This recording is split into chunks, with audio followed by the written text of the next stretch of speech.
देखिए पिछले साल अक्टूबर में ईरान पर इज़राइल ने अटैक किया, क्योंकि ईरान अब ये समझ रहा है कि इस पे जो अटैक हुआ है, वो इज़राइल ने तो किया ही है, साथ-साथ उसको अमेरिका की पूरी तरह से सपोर्ट मिली है। कल रात को ईरान ने रिटेलिएटरी स्ट्राइक की। इन मिसाइल्स को जो ईरान से आ रहे थे, इनको गिराने में अमेरिका ने इज़राइल की सहायता की कि अमेरिका तो पूरी तरह से इज़राइल के साथ है, इसलिए वो एक तरह से उसका डायरेक्ट दुश्मन है, तो उसके साथ हम क्यों बातचीत करें। और देखिए मेरा ये मानना है कि जो इंडिया ने इस वक्त पॉलिसी अपनाई है वो बहुत सही है। इंडिया ने ये भी कहा है कि अगर हम कुछ कर सकते हैं मीडिएट करने के लिए तो हम उसके लिए तैयार हैं। ये बिल्कुल सही है कि इज़राइल नहीं चाहता कि इस मिडल ईस्ट रीजन में किसी और कंट्री के पास न्यूक्लियर वेपन्स है। अमेरिका जो है उसके बारे में कहा जाता है कि वो इज़राइल का सबसे करीबी एलाय, और कोई और कंट्री मिडल ईस्ट रीजन में इज़राइल का इस वक्त मुकाबला नहीं कर सकती किसी तरह की कॉन्फ्लिक्ट। भारत को तो हमेशा यही कोशिश करनी होगी कि किस तरह से शांति बने रहे दुनिया में, लेकिन इज़राइल डरा हुआ है कि अगर ईरान न्यूक्लियर वेपन्स बनाने में सक्षम हो जाएगा तो जरूर उससे इज़राइल को खतरा होगा। संयुक्त राष्ट्र संघ तो लड़ाइयां ठीक से सॉल्व नहीं करा पा रहा। ये कहा था कि पाकिस्तान को अमेरिका ने $33 बिलियन एड में दिया और बदले में पाकिस्तान ने सिर्फ झूठ और फरेब दिया है। वर्ल्ड वॉर ऐसी तो होती है कि अलग अलग जगह लड़ाइयां हो जाती है, फिर एक दूसरे के साथ मिलकर और लड़ाई बढ़ाते हैं। तो ये एक अच्छा इस वक्त रुख नहीं है। जो कुछ हम देख रहे हैं ये बड़े खतरनाक बात है। 13 जून 2025 को इजराइल ने ईरान के परमाणु और सैन्य ठिकानों पर बड़े पैमाने पर हमले किए, जिसे ऑपरेशन राइजिंग लायन का नाम दिया गया। इन हमलों में ईरान के कई सारे परमाणु वैज्ञानिकों की मौत हुई, जिसकी पुष्टि ईरान ने की, लेकिन इजराइल ने अपनी दलील देते हुए कहा कि ये हमले ईरान के परमाणु हथियार बनाने की क्षमता को नष्ट करने के उद्देश्य से किए गए थे।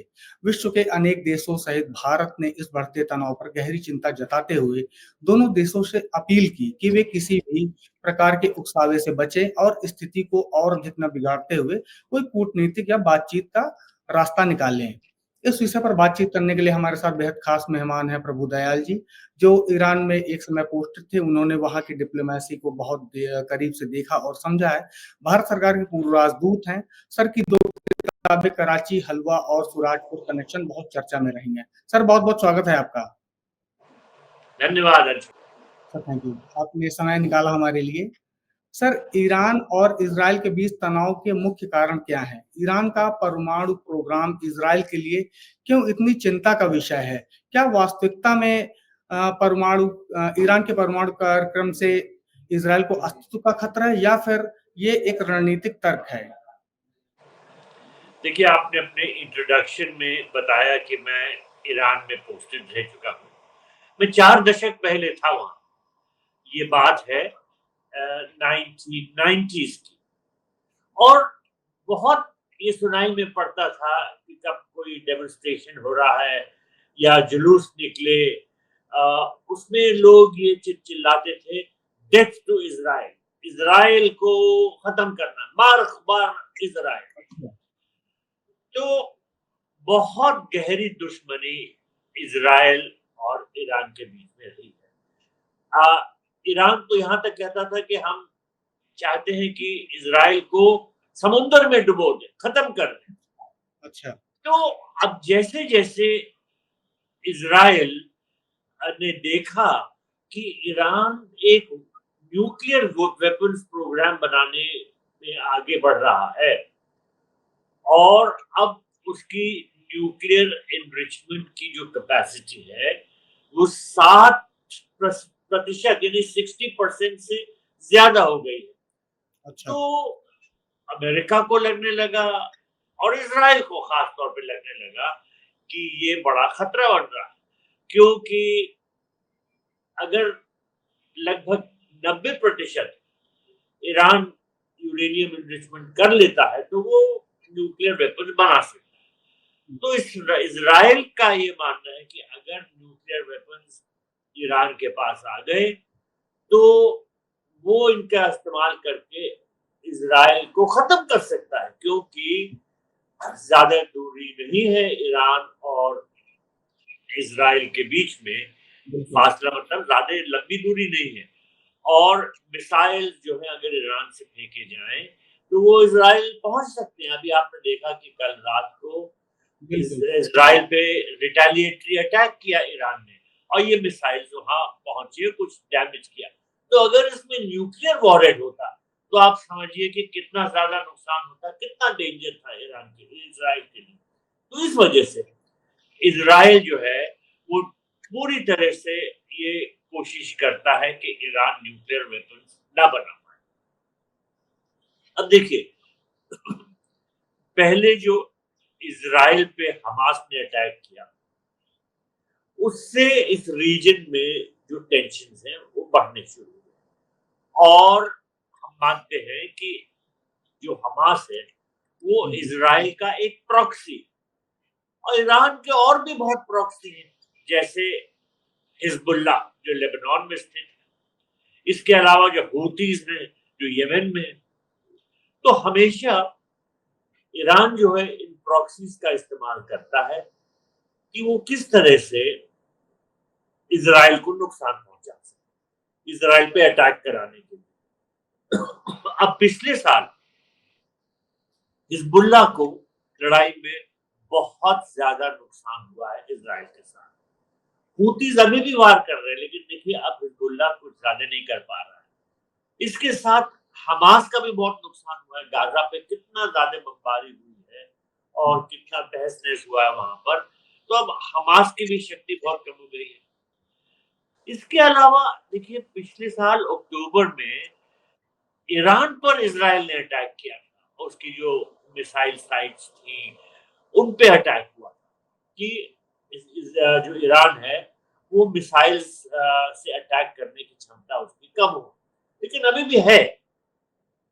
तो अब जब ये न्यूक्लियर बातचीत चल रही है अमेरिका के बीच और ईरान के बीच, तो इसमें कुछ ऐसा लगने लगा कि जो ईरान जो है वो ज्यादा आसानी से नहीं मान रहा है, और इजराइल ने अमेरिका को बता दिया कि हमें तो इसमें वार करना हो। अब अमेरिका ने ये कहा कि हम आपका साथ नहीं दे सकते इसमें, हमारी तो बातचीत चल रही है।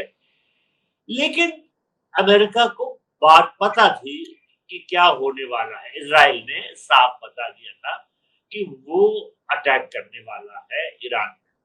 अब आप देखिए कि हाल में क्या हुआ। अमेरिका ने अपने जो पूरे मिडिल ईस्ट रीजन में उसके बेसिस है उस पे वहां से लोगों को खाली करना शुरू किया, और सिर्फ जो बहुत ही जरूरी लोग वहां पर बचे रहने चाहिए वही ठहरे, बाकियों को हटा लिया। और एक ट्रैवल एडवाइजरी भी इशू कर दी साथ साथ कि इस रीजन में लोग एज टूरिस्ट ना जाए, क्योंकि वहां पर उसको लगा कि खतरा पैदा हो रहा है। तो मेरा ये मानना है कि ये जो लड़ाई हुई है उसकी एक बहुत बड़ी वजह ये है कि इजराइल नहीं चाहता कि ईरान के पास न्यूक्लियर वेपन्स आए। और हालांकि न्यूक्लियर वेपन्स के संबंध में न्यूक्लियर ट्रीटी पे एक बातचीत हो रही थी अभी अमेरिका में और ईरान के बीच, और कल संडे को ये फिर रिज्यूम होनी थी वहां पर ओमान में। लेकिन अब मुझे ये नहीं लगता कि शायद ये बातचीत आगे होगी, क्योंकि ईरान की तरफ से ये संकेत नहीं आ रहा स्पष्ट तौर पर कि वो बातचीत में जाएगा, क्योंकि ईरान अब ये समझ रहा है कि इस पे जो अटैक हुआ है वो इजराइल ने तो किया ही है, साथ साथ उसको अमेरिका की पूरी तरह से सपोर्ट मिली है। और जो कल रात को ईरान ने रिटेलिएटरी स्ट्राइक की, 3 बार वेव्स, बहुत उन्होंने ड्रोन फेंके, मिसाइल फेंके, तो इनको गिराने में अमेरिका ने पूरी तरह से इजराइल का साथ दिया। अमेरिका के वॉरशिप्स थे जो कि वहां इजराइल के कोस्ट के पास तैनात थे, वहां से इन मिसाइल्स को जो ईरान से आ रहे थे इनको गिराने में अमेरिका ने इजराइल की सहायता की। तो शायद ही ओमान को लग रहा है कि अमेरिका तो पूरी तरह से इजराइल के साथ है, इसलिए वो एक तरह से उसका डायरेक्ट दुश्मन है, तो उसके साथ हम क्यों बातचीत करें न्यूक्लियर ट्रीटी के बारे में। तो मुझे नहीं लगता कि शायद कल ये जो ट्वीटी की में बात होनी है, इस पे कुछ आगे बढ़ना हो पाएगा। ईरान का डेलीगेशन आए ना आए कुछ कहा नहीं जा सकता, लेकिन सिचुएशन बहुत सीरियस, बहुत ग्रेव सिचुएशन है। और देखिए मेरा ये मानना है कि जो इंडिया ने इस वक्त पॉलिसी अपनाई है वो बहुत सही है। पहली बात तो उसने दोनों कंट्रीज को ये उनसे आग्रह किया है कि भाई आप ये लड़ाई को आगे मत बढ़ने दीजिए और डायलॉग पे जोर दीजिए। अगर आप एक दूसरे के साथ बैठकर बात कर सकते हैं तो इस मुश्किल का हल निकाला जा सकता है और किसी तरह से इसको एस्केलेट मत होने दीजिए। उसके अलावा इंडिया ने ये भी कहा है कि अगर हम कुछ कर सकते हैं मीडिएट करने के लिए तो हम उसके लिए तैयार हैं। मतलब आपके बीच में जो युद्ध है इसमें हम मध्यस्थता कर सकते हैं तो हम इसके लिए राजी हैं। और तीसरी बात ये कही है कि भाई भारतीय लोग जो वहां पर हैं पूरे रीजन में उनको जरा सतर्क रहना चाहिए, कॉशियस रहना चाहिए कि उनको कोई किसी तरह से नुकसान ना पहुंचे। तो मेरा ये मानना है कि जो हमारे ये लोगों हमारे जो गवर्नमेंट ने ये कहा है बहुत अच्छा कहा है, वेरी गुड पॉइंट्स। और उनकी बात से ये भी लगता है कि ये जो संकट है ये इतनी आसानी से खत्म नहीं होने वाला। उसके अलावा ये शायद फैल सकता है, इसी वजह से भारतीय नागरिकों को ये कहा गया है कि आप पूरे रीजन में जो आप लोग रह रहे हैं वो जरा सतर्क रहिए, पूरे रीजन में ये फैल सकती है। सर इसके पहले भी इजराइल ने इराक पर 1981 और सीरिया पर 2007 के परमाणु ठिकानों पर हमले किए थे और इन हमलों के बाद वैश्विक स्तर पर मतलब एक धारणा बनी या माना जाने लगा कि इजराइल अपने किसी भी क्षेत्रीय दुश्मन को परमाणु शक्ति बनने से रोक देना चाहता है या फिर नहीं बनने देना चाहता है। क्या आप सोचते हैं इसके बारे में? देखिए ये बिल्कुल सही है कि इज़राइल नहीं चाहता कि इस मिडल ईस्ट रीजन में किसी और कंट्री के पास न्यूक्लियर वेपन्स आए। इज़राइल के पास तो है न्यूक्लियर वेपन्स, मगर वो नहीं चाहता कि किसी और देश के पास ये वेपन्स आए क्योंकि उसको लगता है कि उसको खतरा पैदा हो जाएगा, वो इसके खिलाफ इस्तेमाल होंगे। और इज़राइल जो है वो बहुत छोटी सी एक कंट्री है, उसकी टेरिटरी ज़्यादा नहीं है। तो अगर वहां पर किसी तरह से भी कोई न्यूक्लियर एक्सप्लोजन हो गया, न्यूक्लियर वेपन वहां तक पहुंच गया तो उससे बहुत ज्यादा नुकसान होगा। तो इस वजह से इज़राइल की एक कोशिश रही है कि पूरे मिडिल ईस्ट रीजन में कोई और कंट्री न्यूक्लियर वेपन ना पाए। और ईरान के साथ तो खास तौर पे उसका ये जो मानना है क्योंकि ईरान के साथ बहुत गहरी दुश्मनी है। जैसा मैंने आपको बताया, मैं जब ईरान में पोस्टेड था तब से मैं देख रहा हूँ कि कितनी ज्यादा दुश्मनी वो बढ़ती जा रही है। तो ईरान के बारे में तो स्पष्ट है इजराइल की उसके पास तो न्यूक्लियर वेपन नहीं होने चाहिए। अगर जो अमेरिका के साथ बातचीत हो रही है न्यूक्लियर ट्रीटी पे, इसमें कुछ वास्तव में प्रोग्रेस दिखाई देती तो शायद इजराइल ना करता, लेकिन इजराइल को ये लगा कि इस ट्रीटी पे बातचीत कहीं जा नहीं रही है, इसलिए उसको अमेरिका को बता दिया था कि हमको ये करने का। सर इसमें जो अमेरिका का रोल है, अभी आपने खुद बताया कि जब इसराइल ने अटैक प्लान किया, उसके पहले अमेरिका ने अपनी एम्बेसीज वगैरह सर खाली करा ली। मतलब इस तरह खुल के अमेरिका इसराइल का साथ क्यों दे रहा है? देखिए अमेरिका तो हमेशा से इजराइल का साथ देता है। अमेरिका जो है उसके बारे में कहा जाता है कि वो इजराइल का सबसे करीबी एलाय है अच्छा। और हर तरह से अमेरिका इजराइल की सहायता करता है। आप ये देखिए कि जो बहुत से एयरक्राफ्ट यूज हुए इस लड़ाई में जिससे जिनके जरिए ईरान पे अटैक किया इजराइल ने, वो एयरक्राफ्ट F-35 वगैरह जो है वो सब अमेरिका में बने हुए हैं। तो अमेरिका ने बहुत सहायता दी है, मिलिट्री असिस्टेंस दी है और उसी की वजह से इजराइल इतना ताकतवर है। और कोई और कंट्री मिडिल ईस्ट रीजन में इजराइल का इस वक्त मुकाबला नहीं कर सकती किसी तरह के कॉन्फ्लिक्ट में। अमेरिका की सहायता पूरी तरह से इजराइल के साथ रही है और है। सर भारत की जो विदेश नीति है, उसमें ईरान और इजराइल के साथ संबंधों का क्या महत्व है? और इस संवेदनशील स्थिति में भारत ने जो तटस्थ रुख अपनाया है, यह रुख पर्याप्त है या फिर भारत को अपनी रणनीति में बदलाव करना चाहिए या फिर खुल के और सामने आना चाहिए? देखिए भारत अपनी फॉरेन पॉलिसी इस बात पे आधारित करता है कि वो चाहता है कि हमें स्ट्रेटेजिक ऑटोनॉमी है। हम किसी देश के साथ नहीं जुड़े हुए हैं, हम अपनी इंडिपेंडेंट फॉरेन पॉलिसी बनाते हैं। अब देखिए, हम अमेरिका के साथ हमने अच्छे दोस्ताना ताल्लुक बनाए, रूस के साथ भी है। ना हम इधर अलाइड है ना उधर अलाइड है, हम बिल्कुल स्ट्रेटेजिक ऑटोनॉमी मेंटेन करते हैं और अपनी फॉरेन पॉलिसी अपने इंटरेस्ट से दिखाते हैं कि हमारे इंटरेस्ट क्या है, उसी पे आधारित करते हैं। अब इजराइल के साथ हमारे अच्छे संबंध हैं, हमको इजराइल से बहुत कोऑपरेशन से फायदा हो रहा है, एग्रीकल्चर में, टेक्नोलॉजी में, मेडिसिन में, तमाम क्षेत्र हैं जिसमें इजराइल हमारा नजदीकी दोस्त है।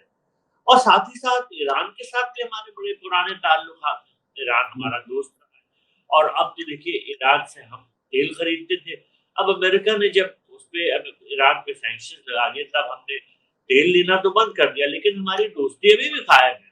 इसके अलावा देखिए, हम एक नॉर्थ साउथ कॉरिडोर बनाने में लगे हुए थे, जो चाबहार से स्टार्ट होता है ईरान के पोर्ट से, और हम चाहते थे कि वो रशिया तक जाए, ईरान से नीचे से साउथ से पूरा नॉर्थ में जाए, फिर अफगानिस्तान के थ्रू सेंट्रल एशिया होते हुए वो रशिया जाए, क्योंकि हम चाहते थे कि ये कनेक्टिविटी पूरे रीजन के लिए अच्छी होगी और भारत को इससे बहुत फायदा होगा। तो ईरान के साथ हमारा कई तरह का कोऑपरेशन रहा है और इजराइल के साथ भी है।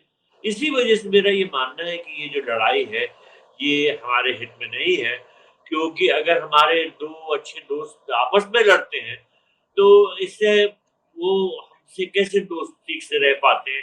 अगर वो अपनी लड़ाई में इतने मसरूफ हो जाएँ, इतने मशगूल हो जाएँ, तो फिर वो कैसे कोऑपरेशन हमारे साथ बढ़ा सकते हैं? अगर उनकी जो पूरी-पूरी इंटरेस्ट है, पूरी एनर्जी वो लड़ाई में लगी रहेगी, तो इसमें हमारा नुकसान है, हमारे लिए अच्छा नहीं। इसलिए चाहते हैं कि ये जल्दी से जल्दी ये लड़ाई खत्म हो और सर दोनों कंट्रीज जो है वो बातचीत करें, डायलॉग के ज़रिए जो इश्यूज़ हैं वो रिज़ॉल्व करने की कोशिश करें। अगर न्यूक्लियर ट्रीटी पे प्रोग्रेस हो सकती है, तो वो बहुत अच्छी होगी और हम ये चाहते हैं कि इस रीजन में जो तनाव बढ़ रहा है, वो और आगे ना बढ़े, बल्कि सब बातें अच्छी तरह से सुलझ जाएँ और शांति आ जाए। सर अगर मान लीजिए युद्ध अभी तो खैर चल ही रहा है, अगर ये और तनाव बढ़ता है, तो भारत को विदेश नीति को मद्देनज़र रखते हुए, रणनीतिक हितों को देखते हुए, ऊर्जा सुरक्षा और कूटनीतिक संतुलन को देखते हुए क्या कैसा रवैया अपनाना चाहिए? देखिए, भारत को तो हमेशा यही कोशिश करनी होगी कि किस तरह से शांति बने रहे दुनिया में। हमने बार-बार यही बात कही, हमारे प्रधानमंत्री जी ने स्पष्ट तौर पे कहा है कि this is not an era of war. जब रूस और यूक्रेन की लड़ाई शुरू थी, तो मोदी जी ने कहा था कि this is not an era of war, और वो रशिया के दौरे पे गए थे, यूक्रेन के दौरे पे भी गए, दोनों कंट्रीज के जो प्रेसिडेंट से उनसे मिले और ये समझाने की कोशिश की कि युद्ध को खत्म करना चाहिए। इसी तरह से जब इजराइल और हमास की लड़ाई शुरू हुई, तब भी हमने कहा कि ये युद्ध अच्छा नहीं है और आप किसी तरह से इसको सुलझाइए और शांति बहाल कीजिए। तो अब जो इस तरह की और लड़ाइयाँ छिड़ रही हैं, जैसे ये ईरान इजराइल के बीच में हो गई, तो हमारा ये मानना है कि ये किसी के हित में नहीं है। इन दोनों कंट्रीज का तो बहुत नुकसान होगा ही, साथ-साथ पूरे रीजन का होगा और दूसरे देशों का भी होगा। देखिए, एक तो बहुत बड़ी बात ये है कि ऑलरेडी अगर आप देखें, तो मार्केट्स पे बहुत बुरा असर होने लगा है। बिल्कुल। क्योंकि जो प्रोडक्शन फैसिलिटीज़ हैं, उनको कुछ दर सी गई, थम गई हैं और ऑयल की कीमत बढ़ती जा रही है, क्योंकि ज़रूर ईरान जो है एक मेजर सप्लायर है, मेजर प्रोड्यूसर है ऑयल का, और अगर वहाँ पर लड़ाई बढ़ती है उस क्षेत्र में, तो ज़रूर ये तो लाज़िम है कि जो ऑयल रूट्स हैं, देखिए मिडल ईस्ट से, कुवैत से, सऊदी से, ये पूरी जो स्ट्रेट ऑफ हॉर्मुज़ के थ्रू जो सब ऑयल जाता है, इन सब पे कुछ लगाम लग सकती है और इस वजह से ऑयल प्राइसेस ऑलरेडी ऊपर जाने लगे हैं। तो इस तरह की लड़ाई किसी के हित में नहीं है और इसीलिए भारत ये चाहता है कि कोई भी लड़ाई आगे न बढ़े और शांति का। लेकिन ऐसा कहना आसान होता है, लेकिन वास्तव में ऐसा कर पाना ज़रा मुश्किल होता है, क्योंकि ये सब कंट्रीज़ जो है ये लड़ती हैं क्योंकि इनको लगता है कि लड़ाई के अलावा कोई और चारा नहीं। अगर इज़राइल समझता कि ईरान जो है वो न्यूक्लियर वेपन नहीं बना रहा है तो शायद इस तरह के अटैक ना करता इजराइल। लेकिन इजराइल डरा हुआ है कि अगर ईरान न्यूक्लियर वेपन्स बनाने में सक्षम हो जाएगा तो जरूर उससे इजराइल को खतरा होगा। तो ये सब जियोपॉलिटिकल फैक्टर्स जो हैं ये पूरे रीजन को खतरा पहुंचा रहे हैं और भारत चाहता है कि इन सब को जल्दी से जल्दी सुलझाना चाहिए। सर, आपने डिप्लोमेसी को बहुत करीब से देखा है, तो जैसे संयुक्त राष्ट्र संघ है या फिर बहुत सारे जो बहुपक्षीय मंच हैं, ये इस संघर्ष को सुलझाने में कितने सक्षम है या इनका क्या रोल होता है? देखिए, संयुक्त राष्ट्र संघ तो लड़ाइयाँ ठीक से सॉल्व नहीं करा पा रहा है। उसकी वजह ये है कि वहाँ जो सिक्योरिटी काउंसिल है, उसमें 5 मेंबर्स जो हैं वो परमानेंट मेंबर्स हैं और पाँचों के पास भी। अब एक तरफ आप देखिए अमेरिका है, फ्रांस है, ब्रिटेन है, अब फिर रशिया और चाइना ये 5 मेंबर्स हैं। इन सब के पास वीटो पावर है। तो कोई भी ऐसी नीति संयुक्त राष्ट्र संघ नहीं अपना पाता है जिसपे सभी जो परमानेंट मेंबर्स हैं मंजूरी दे दें और इसीलिए वीटो पावर का इस्तेमाल करते हुए एक ना एक सिक्योरिटी काउंसिल मेंबर कोई अगर रेजोल्यूशन उसके विचार में उसके हितों में नहीं है तो उसको वीटो कर देता है। इस वजह से जो कैपेसिटी है यूनाइटेड नेशंस की पीस कीपिंग के संदर्भ में वो बहुत लिमिट हो जा रही है। और सब जो ये अनेक युद्धों का जिन्होंने हमने आपने जिक्र किया, इन सब में अगर यूनाइटेड नेशंस पावरफुल होता तो रोक सकता था। लेकिन असली बात यह है कि यूनाइटेड नेशंस के खुद ही जो परमानेंट काउंसिल के सिक्योरिटी काउंसिल के परमानेंट मेंबर्स हैं, यही यूनाइटेड नेशंस को ठीक से काम नहीं करने देते हैं, क्योंकि ये अपने अपने सेल्फिश इंटरेस्ट में काम करते हैं और इनके सेल्फ जो इंटरेस्ट है वो एक दूसरे से टकराते हैं। देखिए, डिप्लोमेसी का आपने जिक्र किया। डिप्लोमेसी में कहा जाता है कि हर कंट्री ये देखता है कि मेरे इंटरेस्ट में क्या है। कोई दोस्त नहीं, दराज नहीं, कोई दुश्मन नहीं, ये देखता है कि भाई हमारे इंटरेस्ट में क्या है और उसी के आधार पे डिप्लोमेसी में काम होता है। अब पाकिस्तान और अमेरिका की बात देखिए। डोनाल्ड ट्रंप ने 2018 में ये कहा था कि पाकिस्तान को अमेरिका ने $33 बिलियन एड में दिया और बदले में पाकिस्तान ने सिर्फ झूठ और फरेब दिया है। We gave America $33 billion in aid and they gave us only lies and deceit। लेकिन आज वही डोनाल्ड ट्रंप पाकिस्तान की तारीफ कर रहे हैं। वहां के जो आर्मी चीफ हैं उनको वहां पर बड़े इंपॉर्टेंट विजिट पे बुलाया गया और अब अमेरिका जो है वो पाकिस्तान के साथ दोस्ती करने की कोशिश कर रहा है। तो ये भी कहा जा रहा है कि अमेरिका को पता था कि इजराइल का अटैक होने जा रहा है ईरान पे, तो इस वजह से वो पाकिस्तान को थोड़ा सा अपनी तरफ रखना चाहता था, दोस्ती बना के, ताकि पाकिस्तान ईरान की सहायता ना करे, वो दूरी रहे, मतलब न्यूट्रल रहे। तो बहुत सी इसमें पॉलिटिक्स में और डिप्लोमेसी में ऐसी बातें होती हैं जो कि सेल्फ इंटरेस्ट पे डिपेंड करती हैं और सबसे बड़ी यही प्रॉब्लम है कि सब कंट्री अपने अपने इंटरेस्ट में काम करती है, ना कि ये देखते हुए कि ग्लोबल इंटरेस्ट में क्या होना चाहिए। हमारे प्रधानमंत्री ये कहते हैं कि देखिए, हमारा ये मानना है कि पूरी दुनिया एक फैमिली है, वसुधैव कुटुंबकम, और वो कोशिश करते हैं कि सब कंट्रीज को एक साथ लेके चले। लेकिन असल में क्या होता है कि सब कंट्रीज अपने इंटरेस्ट के मुताबिक काम करती हैं और शांति बनाए रखना भी मुश्किल होता जाता है। सर, रशिया यूक्रेन युद्ध बहुत दिनों से हो रहा है और अभी वर्तमान में इजराइल और ईरान के संघर्ष को देखकर मतलब कुछ लोग ऐसा कह रहे हैं या फिर कहा जा रहा है कि पूरा विश्व तीसरे विश्व युद्ध के मुहाने पर खड़ा है। इसके बारे में आप क्या सोचते हैं? अगर ये मतलब बहुत एक डरावनी बात है। आप देखिए कि ये युद्ध फैलते जा रहे हैं। रशिया यूक्रेन में युद्ध रुकता नहीं नजर आ रहा है। इजराइल हमास में भी अभी शांति बहाल नहीं हो पाई है। हालांकि हमास बहुत कमजोर हो गया है, लेकिन उसने कुछ जो इजरायली हॉस्टेजेस हैं रखे हुए हैं और वो अपनी शर्तें मनवाना चाहता है, इजराइल अपनी शर्तें मनवाना चाहता है। इसके अलावा देखिए, सूडान में कब से लड़ाई चल रही है, बड़ी गंभीर लड़ाई चल रही है। अब ये जो बहुत ही खतरनाक लड़ाई इजराइल और ईरान के बीच में शुरू हो गई है, इससे और जो विश्व शांति को खतरा पहुंच रहा है। तो अगर ये लोग सोच रहे थे कि थर्ड वर्ल्ड वॉर की तरफ हम बढ़ रहे हैं, तो ये बात बिल्कुल निराधार नहीं है, क्योंकि वर्ल्ड वॉर ऐसी तो होती है कि अलग-अलग जगह लड़ाइयाँ हो जाती हैं, फिर एक-दूसरे के साथ मिलके और लड़ाई बढ़ाते हैं। तो ये एक अच्छा इसका संदर्भ नहीं है, जो कुछ हम देख रहे हैं, ये बड़ी खतरनाक बात है। सर इसके अलावा जैसे आपने अभी कहा कि जब भी कहीं युद्ध होता है तो पूरी दुनिया उससे कहीं न कहीं प्रभावित होती है। तो ईरान और इज़राइल के बीच शांति स्थापित करने की क्या संभावना है? क्योंकि दुनिया एक ग्लोबल विलेज की तरह है और जब भी कहीं युद्ध होता है, तो उसका फ़र्क हर जगह पड़ता है, विश्व के हर कोने में जाता है। कि भारत ने तो ये समझाने की कोशिश की है कि आप इस युद्ध को एस्केलेट ना करें, बल्कि डायलॉग की तरफ बढ़ें।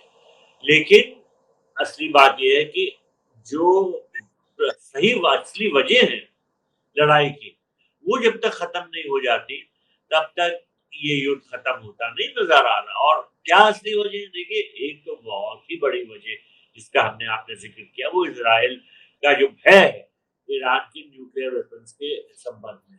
इजराइल नहीं चाहता कि ईरान जो है वो न्यूक्लियर वेपन्स हासिल कर सके, और साथ ही साथ ईरान का ये सोचना है कि उसकी अपनी सिक्योरिटी के लिए न्यूक्लियर वेपन बहुत जरूरी है, नहीं तो दूसरे देश जैसे अमेरिका और इजराइल उस पर अटैक कर सकते हैं। और न्यूक्लियर वेपन अगर उसके पास होंगे तो एक तरह का रोक लगाया जा सकता है उस अटैक्स पे, क्योंकि दूसरे देश ये समझेंगे कि भाई इस पे अटैक करना अपने आप में खतरा है। तो इस सब वजहों की वजह से देखिए, जो हम जितना भी चाहें कि शांति बहाल की जाए, लेकिन जो ये फंडामेंटल इंटरेस्ट होते हैं अलग-अलग कंट्री के, ये रुकावट डाल देते हैं। आज भी हम यही देख रहे हैं कि ऐसा ही हो रहा है। सर जैसे आपका एक लंबा समय डिप्लोमेसी और आप राजदूत रहे हैं। आपको व्यक्तिगत तौर पे क्या लगता है कि क्या कूटनीति के माध्यम से इन दोनों देशों के बीच में शांति को स्थापित किया जा सकता है? देखिए, सब चाहते हैं कि ऐसा हो, और इसीलिए यूनाइटेड नेशंस की भी स्थापना की गई थी कि वो दुनिया में पीस बना सके। लेकिन जैसा हमने पहले भी कहा, जब अलग-अलग कंट्रीज अपने हित देखती हैं और उन्हीं हितों के आधार पे काम करना चाहती है, वो चाहती है कि दुनिया उसी रास्ते पे चला जैसा वो चाहें, तो फिर शांति कहाँ रहती है। और सबसे बड़ी मिसाल इसमें जो टकराव आजकल चल रहा है अमेरिका और चीन के बीच में, ये है, ये दुनिया को बड़ा खतरा पहुंचा रहा है। और अभी आज मैंने देखी कि चाइना के वॉरशिप्स जो हैं, पूरे एयरक्राफ्ट कैरियर्स जो हैं, वो पैसिफिक की तरफ जा रहे हैं। अब किस लिए जा रहे हैं? वो ये दिखाने के लिए कि देखिए हम इतने ताकतवर हैं कि हमारे जो एयरक्राफ्ट कैरियर्स हैं, वो अमेरिका के कोस्ट तक जा सकते हैं, उसके करीब तक जा सकते हैं, मतलब हम आपको खतरा पहुंचा सकते हैं। लेकिन अगर इस तरह से लोग सोचते रहे और यही दिखाते रहे कि हम आपको नुकसान कर सकते हैं, तो इससे शांति को तो बहुत नुकसान पहुंचेगा ही। तो मेरे विचार में जो आजकल ये टकराव की जो संभावना बढ़ती जा रही है, वही सबसे बड़ा खतरा खतरा पैदा कर रही है। और यूनाइटेड नेशंस का यही फर्ज है कि वो टेंशंस को बढ़ने से रोके।